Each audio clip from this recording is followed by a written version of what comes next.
papa, motema etondi sami naposa na yoe aba papa molimo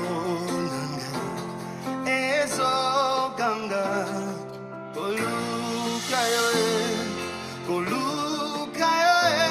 nana koti kateo kotambola neo osamo temanga kolanda yoe nana kolembateo kungumba melayo tina bomo idake.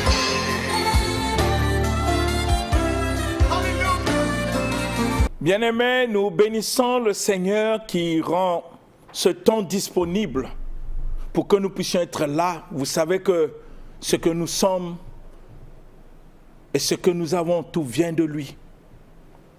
Nous voulons lui dire merci pour cette grâce qu'il a permis que nous puissions être là, comme je vous ai promis le mardi passé, que nous allons continuer avec ce que nous avons commencé concernant la repentance, qui est le message clé de l'Évangile, qui n'est plus prêché aujourd'hui, où nous prêchons des choses pour flatter des personnes.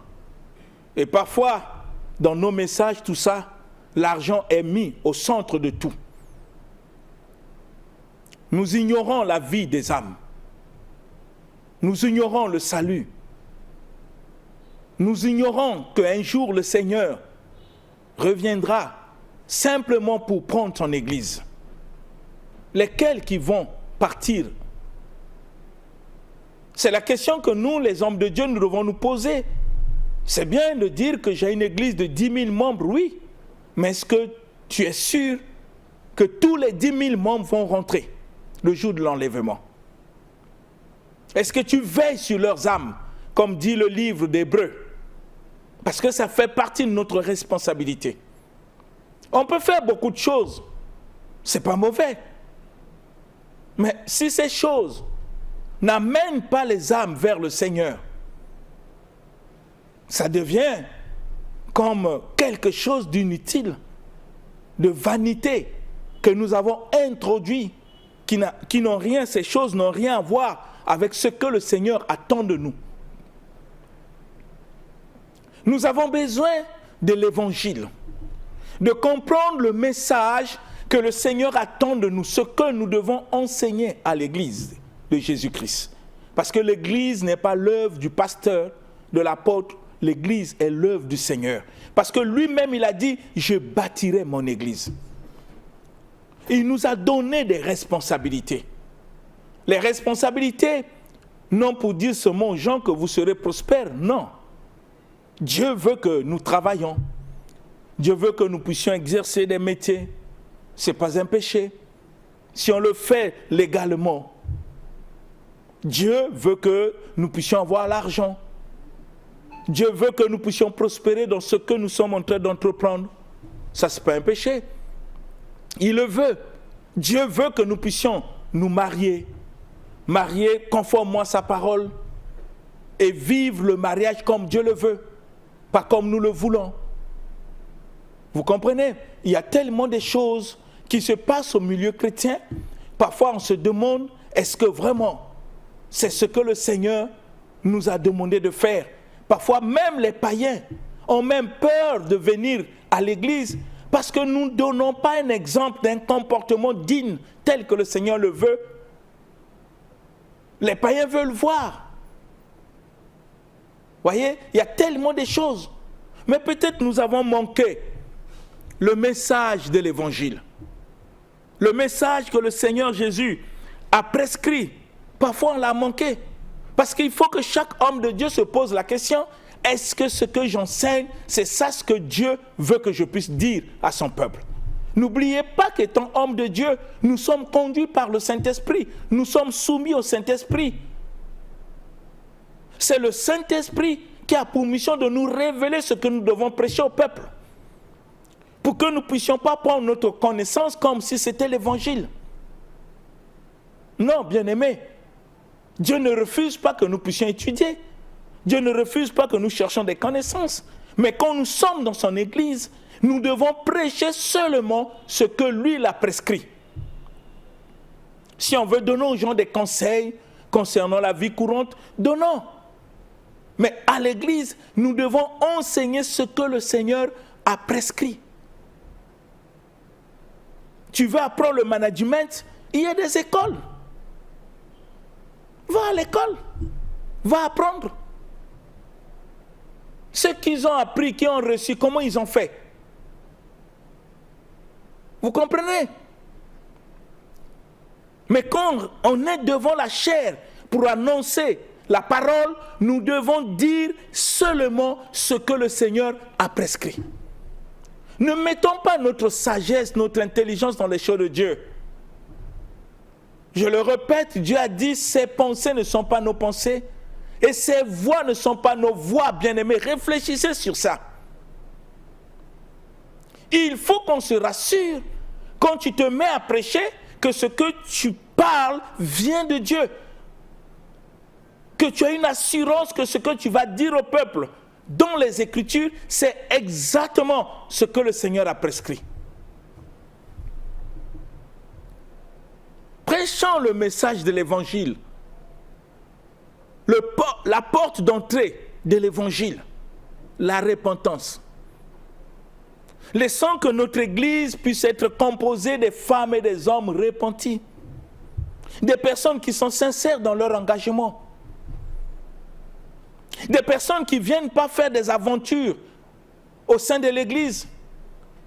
Des personnes qui ne pensent pas que croire en Dieu, c'est un moyen de s'enrichir. C'est une fausse conception. Devenir riche, on n'a pas besoin de croire en Dieu. Tu peux aller faire le commerce. Tu peux faire des affaires. Tu peux étudier, l'argent viendra. Ceux qui ont reçu dans le monde sans Dieu, comment ils ont fait? Les exemples sont légion. Donc ne montrons pas aux gens ce qui n'est pas l'évangile. S'ils veulent devenir riches, il faut les pousser à travailler. Qu'est-ce que le Seigneur dit dans sa parole? Je bénirai l'œuvre de tes mains. L'œuvre de tes mains, ce n'est pas la bénédiction. C'est le travail. C'est quand la bénédiction de Dieu vient sur ce que tu fais, des choses prennent d'autres allures. Bien-aimés, nous ne devons pas faire la confusion. Il y a des personnes, même dans le monde, que Dieu a donné l'intelligence, qui peuvent nous enseigner des choses qui sont liées parfois à notre vie terrestre. Je vais être un informaticien. Je n'ai pas besoin de venir à l'église pour l'apprendre. Non, bien-aimé, je ne viendrai pas à l'église pour me former pour que je sois informaticien. Non, Dieu, par sagesse, il a donné à des hommes l'intelligence pour nous former. Si je veux être informaticien, je vais à l'école. Là où on apprend l'informatique, j'apprends. Je veux être caméraman, je vais là où on apprend. Ça existe. C'est une grâce exceptionnelle. Mais je ne dois pas faire la confusion que je vais devenir informaticien en priant et en gênant. Ça n'arrivera jamais. Donc nous ne devons pas faire cette confusion. Savoir ce que nous devons enseigner au peuple de Dieu.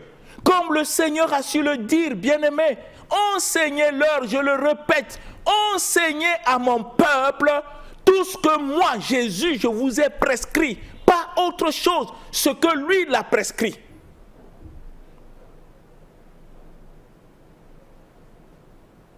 Ne mélangeons pas, bien-aimés.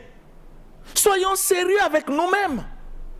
Étant hommes de Dieu, nous devons comprendre ce que nous enseignons. Est-ce que quand on arrive dans l'église du Seigneur, que lui-même il a dit, je bâtirai mon église, Jésus que nous servons veut que dans son église, ce qui doit être enseigné, c'est ce qu'il a prescrit. Il a prescrit beaucoup de choses. C'est ainsi que nous commençons par ce qu'il a prescrit. La première chose, la repentance, c'est prescrit par le Seigneur. Nous avons lu le livre de Actes des Apôtres ici, 26, comment l'apôtre Paul parlait devant le roi Agrippa, quand il disait qu'au roi Agrippa, je n'ai point résisté à la vision céleste. Non, à Damas, à Jérusalem, dans toute la Judée et chez les païens, qu'est-ce qu'il a enseigné? Qu'est-ce qu'il a prêché? Il dit, j'ai prêché à ces gens la repentance et la conversion à Dieu avec la pratique des œuvres dignes de la repentance. Voilà ce qu'il a prêché. Parce qu'il sait, c'est ce que le Seigneur a prescrit. Pour que les gens se soumettent à cela. Il n'a pas enseigné autre chose. Il n'a pas enseigné sa philosophie. Vous savez que Paul, dans l'histoire, quand vous lisez sa vie historiquement, ce fut un érudit. Il était même bilingue. Il n'a pas prêché ce qu'il avait appris chez Gamaliel concernant la loi. Ce message qui a poussé Paul à être persécuteur de l'Église, il n'a pas prêché ça. Mais il a prêché ce que le Seigneur lui a confié dans l'Évangile. Bien-aimé, la repentance et la conversion à Dieu. Voilà ce qu'il a prêché à Damas. Voilà ce qu'il a prêché à Jérusalem. Voilà ce qu'il a prêché dans toute la Judée. Ce qu'il a prêché au milieu des païens. Qu'est-ce que nous prêchons? Bien-aimés, réfléchissons à cela. Et c'est très important de comprendre. Parce que je vous ai dit qu'après qu'on ait terminé de voir ce premier message de l'évangile prêché par ceux qui nous ont précédés, nous allons voir quelles sont les œuvres de la repentance. Ça se produit comment? Comment savoir que le frère ou la sœur qui est devant moi, c'est une personne qui est passée par la repentance? La repentance n'est pas une confession, c'est une vie, puisqu'on exige les œuvres dignes de la repentance. Donc il y a des fruits de la repentance. Cessons, bien-aimés, de flatter le peuple. Cessons de donner des messages qui n'ont rien à voir avec l'évangile que le Seigneur a prescrit pour son Église. Cessons, bien-aimés, de faire de telles choses. Nous ne pouvons pas faire comme ça si nous voulons vraiment être avec le Seigneur. On ne peut pas, bien-aimés. J'aimerais que vous puissiez comprendre, quand l'apôtre Paul parle de cela, il ne parle pas parce qu'il a voulu le faire. Lisons le livre de 1 Thessaloniciens, chapitre 2. Nous allons lire le verset 3 jusqu'au verset 4. Vous allez comprendre. 1 Thessaloniciens, chapitre 2, verset 3-4. Nous lisons au nom du Seigneur Jésus-Christ. Amen. Car notre prédication ne se repose ni sur l'erreur, ni sur les motifs impurs, ni sur la fraude, mais selon que Dieu nous a jugés dignes de nous confier l'évangile, ainsi nous parlons, non comme pour plaire à des hommes, mais pour plaire à Dieu qui sonde nos cœurs. Amen. Amen. Voilà ce que l'apôtre Paul prêche. Vous comprenez pourquoi il ne peut pas se détacher de ce que le Seigneur a prescrit. Dans le passage que nous venons de lire, nous avons lu le livre de Actes. Il dit au roi Agrippa, je n'ai pas résisté à la vision céleste. À Damas, à Jérusalem, dans toute la Judée. Et au milieu des païens. J'ai prêché la repentance et la conversion à Dieu. Il a prêché. Mais d'où il a eu cela? Dans le livre de Thessaloniciens, il dit, notre prédication, notre enseignement ne se repose pas sur l'erreur. Ne se repose pas sur l'erreur, bien-aimé. C'est ainsi qu'un prédicateur, quand il se met à prêcher, il faut qu'il se rassure que ce qu'il enseigne n'est pas l'erreur. Il faut veiller. Il dit ne se repose pas sur l'erreur. ni sur les motifs impurs. C'est-à-dire qu'on ne doit pas utiliser l'évangile comme un moyen de satisfaire nos besoins charnels. C'est des motifs impurs. On ne doit pas utiliser l'évangile pour gagner la confiance des gens. C'est impur. Mais tout se passe dans l'intérieur de l'homme. Mais Dieu lui sonde les cœurs. Il ne peut pas avoir des motifs impurs quand nous prêchons. Ou pour montrer aux gens que nous connaissons. Ça, c'est des motifs impurs. C'est même de l'orgueil. Et il dit, ni sur la fraude. Voyez, on ne peut pas prendre la parole de Dieu, l'utiliser, bien aimé, dans le but de gagner l'argent. Non, on ne peut pas faire comme ça. Parce que si on veut faire des séminaires, c'est pour apporter l'évangile tel que Dieu l'a prescrit. Si on veut faire des croisades ou parler aux gens, c'est apporter l'évangile tel que Dieu l'a prescrit. Mais on ne doit pas utiliser l'évangile comme un moyen de s'enrichir. Et que derrière ce que nous faisons, le but c'est de gagner l'argent à la fin. Ça, c'est la fraude. On ne peut pas faire comme ça, bien-aimé. Et on peut se poser la question, à partir de ce moment-là, quel est l'esprit qui nous anime? Est-ce que ce qu'on enseigne, c'est l'évangile? Et l'apôtre continue. Il dit, mais selon que Dieu nous a jugés dignes de nous confier l'évangile. Ils ont la confiance de Dieu. Dieu les a jugés dignes. Comme les hommes de Dieu que nous sommes, Dieu nous a jugés dignes de nous confier l'évangile. Mais nous ne pouvons pas utiliser cet évangile comme un moyen de s'enrichir. On ne peut pas utiliser cet évangile avec des pensées impures pour frauder et enseigner des erreurs pour gagner la confiance des gens. Parce que l'apôtre va plus loin. Il dit, Dieu nous a jugés dignes de nous confier l'évangile. Ainsi nous parlons non comme pour plaire, écoutez bien aimés, à des hommes. On ne prêche pas l'évangile pour plaire à des hommes.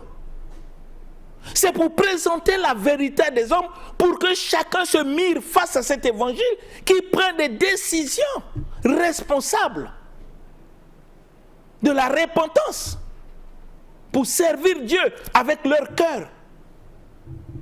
C'est ce que l'apôtre dit. Le fait que Dieu a confié l'évangile, il ne parle pas pour plaire aux hommes, pour attirer l'approbation des hommes. Il leur présente l'évangile en toute simplicité.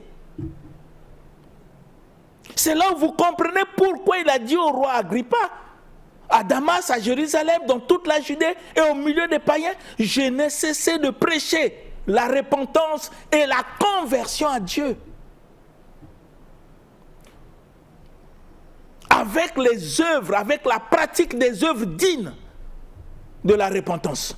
C'était le souci qui animait le cœur de ceux qui avaient l'évangile, de ceux dont Dieu a confié l'évangile. Ils ne sont pas là devant les gens pour leur parler des choses qui font plaisir à leur cœur ou attirer leur approbation ou à faire pour qu'on puisse lui donner l'argent. Non, il leur présente la vérité parce que c'est une question de vie. C'est une question de vie, bien-aimé. Pour que chaque personne décide avec son cœur. C'est ainsi dit, on ne prêche pas pour faire plaisir aux gens. On ne prêche pas pour chercher l'approbation des gens. Parce que vous savez, bien-aimés, l'amour véritable présente à l'autre la vérité de l'évangile. Pour que chacun décide Pour que chacun, quand il dit aux gens, même dans ta famille, que je suis chrétien, tu sais de quoi tu parles. Parce que tu es passé par la repentance. Ce n'est pas parce que tu fréquentes une église que tu es chrétien. On peut fréquenter une église, mais ça ne fait pas de toi chrétien. Ça fait de toi croyant, mais pas chrétien. Chrétien, on le devient. Parce que des véritables chrétiens sont des fils et des filles de Dieu, mais on le devient.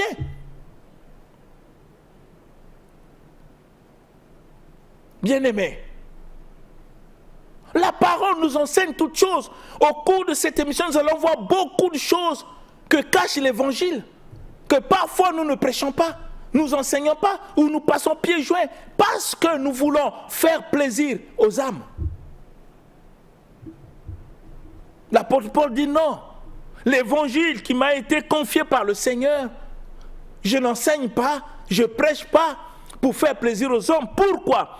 Mais parce qu'il sait que le Dieu qui leur a confié l'évangile, il sonde les cœurs, les motivations qui nous poussent à enseigner, qui nous poussent à prêcher, qui nous poussent à faire des séminaires, des conventions, des campagnes d'évangélisation. C'est une bonne chose. Mais si les motifs qui sont dans notre cœur sont impurs, bien-aimés, ça devient une mauvaise chose devant Dieu.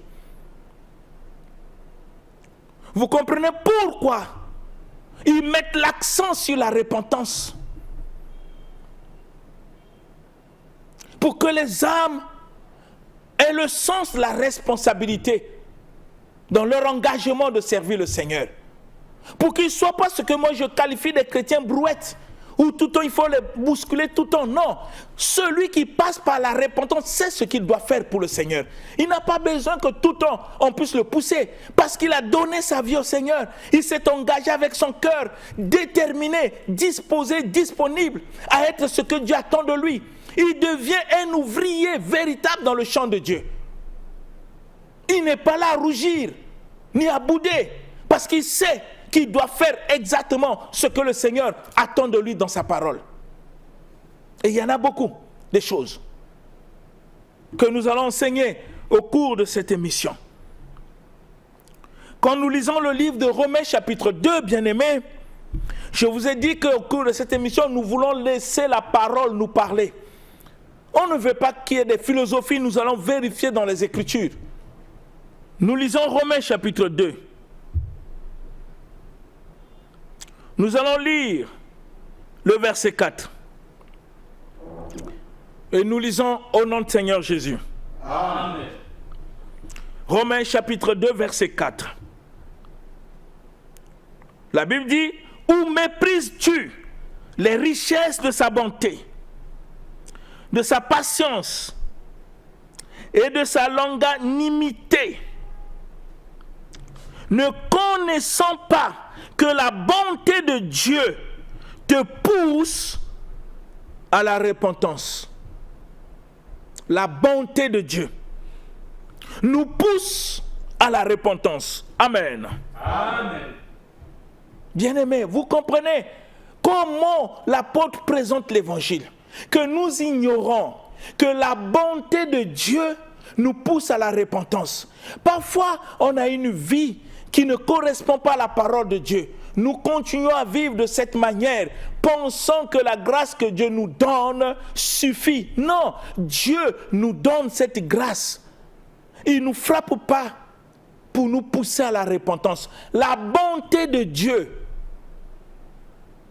nous pousse à la repentance quand nous menons une vie qui n'est pas conforme à sa volonté.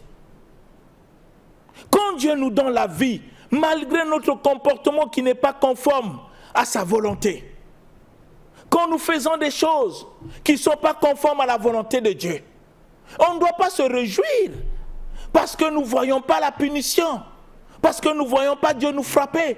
Mais c'est une manière que Dieu est en train de nous montrer sa bonté au-delà de ce que nous sommes pour nous pousser, bien-aimés, à la repentance. Afin que nous prenions conscience que ce que nous sommes en train de faire n'est pas juste. Ce que nous sommes en train de faire n'est pas bien. Si nous continuons à vivre, à respirer, c'est la bonté de Dieu, c'est sa grâce. Mais cette grâce, cette bonté ne nous pousse pas dans le désordre, ne nous pousse pas à vivre comme des païens. Cette bonté de Dieu nous pousse à se repentir, à prendre des décisions, à regretter la vie que nous menons qui n'est pas conforme, même si les hommes ne voient pas. Ton cœur le sait. N'oublie pas que tu dis aux gens que tu es chrétien. Est-ce qu'un chrétien vit comme ça? Est-ce qu'un chrétien se comporte comme ça? Quand tu dors, tu te réveilles.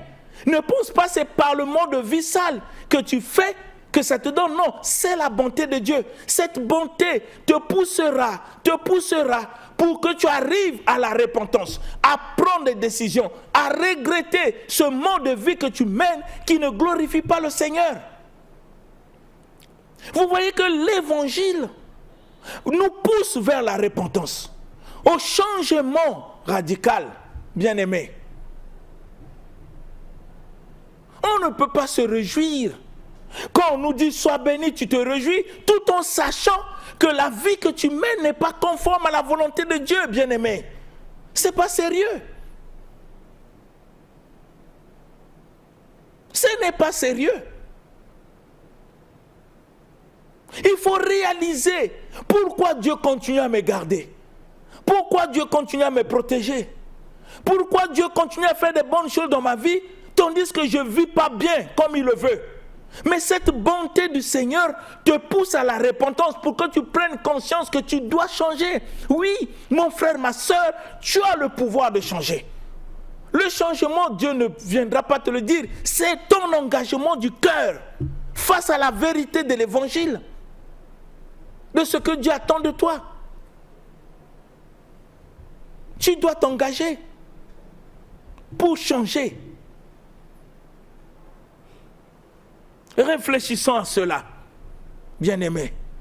Vous savez, un véritable chrétien, c'est quelqu'un qui vit d'une manière permanente dans la repentance.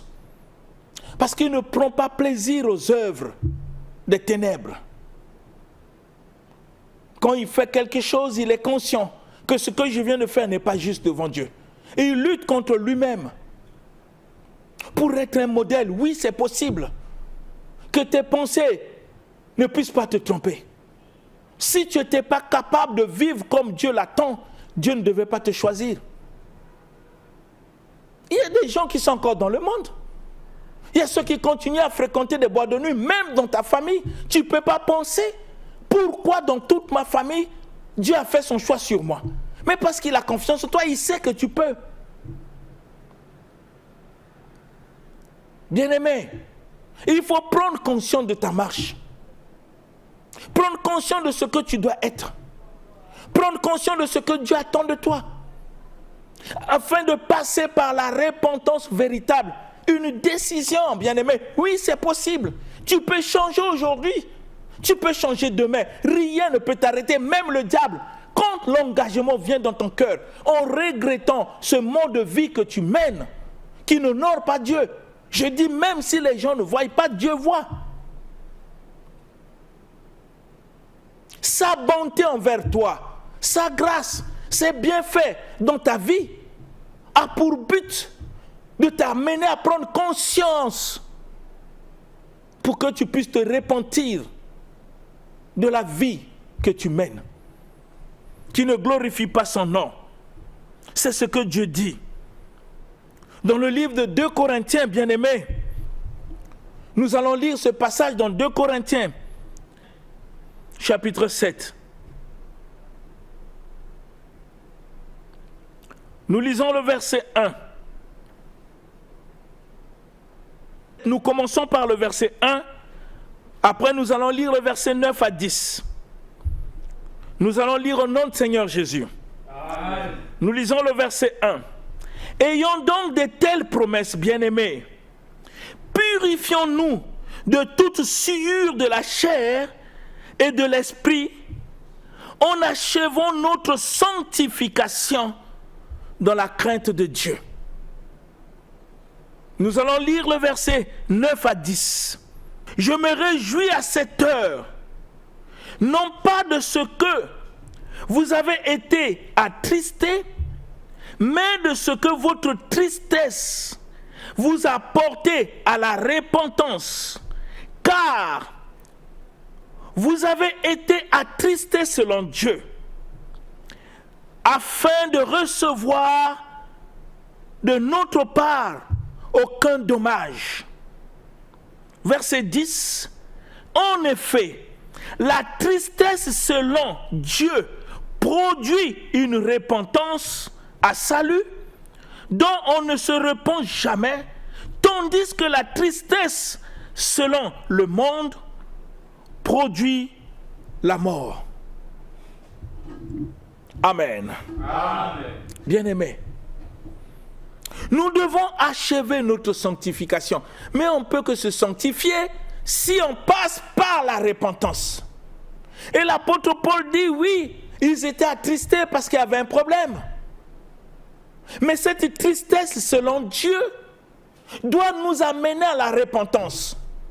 Mais qu'est-ce que nous voyons dans nos églises? Quand on prêche la parole de Dieu, bien-aimés, vous trouverez des gens qui pleurent. Il y a ceux même dont les larmes coulent. Mais après qu'ils ont pleuré, quand ils sortent de là, ils demeurent les mêmes personnes. Vous comprenez que c'est une tristesse selon le monde. Ça produit dans leur vie que la mort. Parce que la Bible nous dit la tristesse selon Dieu. Ça peut créer dans notre cœur un regret pour nous amener à la repentance, à prendre des décisions pour dire plus jamais cela dans ma vie. Mais ça, parfois, ça n'arrive pas. Ça n'arrive pas. Je ne peux pas pleurer au cours d'une prédication qui a touché mon cœur et que les larmes coulent et que je ne prenne pas une décision de changer. Ce n'est pas possible, bien-aimé. Pourquoi j'ai fait couler les larmes? C'est quel genre de tristesse qui produit un regret qui ne m'amène pas à la repentance? À changer la manière d'être, de vivre. Comment pouvez-vous expliquer cela? On ne peut pas avoir des larmes d'hypocrite. Parce qu'il y a deux formes de regret. Le regret selon Dieu par rapport à un problème nous pousse à la repentance, à un changement de vie, à un engagement, à une décision. Mais le regret selon le monde, on ne peut que regretter et on demeure la même personne, avec les mêmes comportements, les mêmes conduites, bien-aimés. C'est quel genre de regret? On peut dire aux gens que j'ai prêché la parole avec puissance, il y a eu l'onction, les gens ont pleuré. Oui, mais ils ont pleuré pourquoi? Pour se repentir ou pour demeurer les mêmes personnes? Vous comprenez, bien-aimés? Dieu met toujours l'accent sur la repentance. Parce que c'est très capital pour le chrétien. La repentance. Pensons un peu à cela. Réfléchissons. Toi qui m'écoutes, est-ce que tu t'es repenti véritablement? Quelles sont les décisions que tu as pu prendre dans ta repentance? Est-ce que les choses auxquelles tu t'es repenti, ce n'est pas ces mêmes choses qui continuent à conduire ta vie? Est-ce que les mêmes choses que tu t'es repenti, ce n'est pas les mêmes choses que tu vis aujourd'hui dans ta vie? Et tu peux te poser la question, quel genre de repentance tu as eu à faire? Parce que la repentance selon Dieu amène au salut. Mais la repentance selon le monde amène à la mort. Un regret hypocrite. Un regret qui n'amène pas à décider. Bien-aimés, vous savez que c'est par la repentance que nous pouvons faire réellement la vraie confession. On ne peut pas demander pardon si en amont on ne s'est pas repenti. Ça serait un pardon hypocrite, bien-aimé. Je peux faire du mal à quelqu'un. Si je ne comprends pas que l'acte que j'ai posé, ça fait du mal, et que je viens dire à la personne, pardonne-moi, sans passer par la repentance, c'est le pardon hypocrite.